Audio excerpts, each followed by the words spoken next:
First is to help the people of interested countries in meeting their needs for trained men and women. And number two, to help promote a better understanding of Americans on the part of people served. And number three, which I think is the most relevant for us, to help promote a better understanding of other peoples on the part of Americans. And this is where I think this is the reason that the Return Peace Corps Volunteer Organization exists in New Jersey and in other states, because we have the potential to really do a lot to make that third goal happen. We're the ones who are the ambassadors there.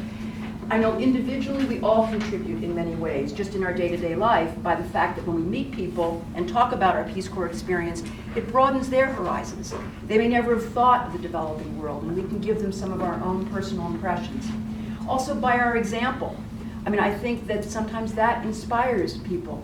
If you look, for example, at George and Nancy, their son just finished about a year ago serving in Cameroon. One of our speakers today is Nathan Dalrymple, whose dad was in the Peace Corps and who just got back from Mozambique.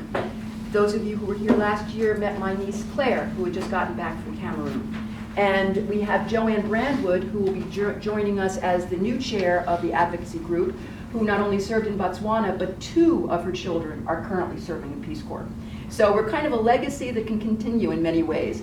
And that's individually. But I think what our group can do is we can leverage that as an organization, and we can pool the things that we do to make a difference. Now, at the national level, we have the National Peace Corps Association. And if you haven't been on their website, www.peacecorpsconnect.org, or just Google National Peace Corps Association, I think you'll find that they do an awful lot in terms of making sure that Peace Corps is in front of the minds of our legislators. They provide a lot of materials to us for the work that we do in terms of presentations and volunteer work. And what we do at the local level is to translate that to our own communities. Now, we are doing so much here.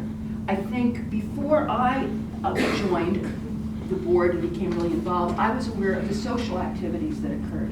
Oh, I'm sorry, you're right. I forgot to mention Wendy Sue. Wendy, one of our very, very important people when I went for chairs. Wendy is the head of our website and has done a great job in terms of upgrading that and keeping it. Wendy, where did you serve? I was in the Eastern Caribbean from 94 to 96. Okay, and my apologies. No problem. I was aware at the beginning of the social work, the social activities that we did. It was always fun to get together for ethnic dinners or ethnic lunches. And that is an important part. I mean, who else can understand our Peace Corps experience better than another Peace Corps volunteer? It's nice to get together. But I was unaware of all the stuff that happens behind the scenes. And that's what we're going to be talking about today. Because we've got a lot of opportunities in terms of outreach and volunteer, in terms of advocacy, as far as the grants that we give to volunteers who are in the field, and Colleen, who has recently returned, is going to be talking about that. So we have the opportunity to leverage what we do, but it's something that the board cannot do on its own. We are a small board, we're a volunteer board, and while some of us have the luxury of being retired, many of us do not. And so these board members are doing it in addition to full-time jobs and families and this sort of thing. As a board, what we can do is identify the opportunities and provide the structure. But we can only make things happen if you as members contribute your time and energy in the areas that interest you to make it happen.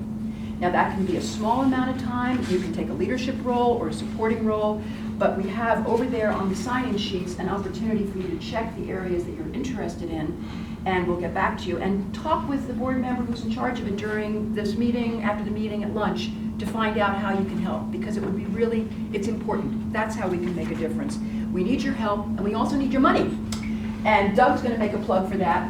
But when I thought it was just a social organization, the basic $15 a year dues seemed like fine. What else do we need beyond that?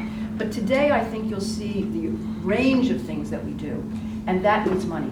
So if you can give beyond the $15 basic, the money will be well spent. We promise you. We're not going to go to Las Vegas with it, right?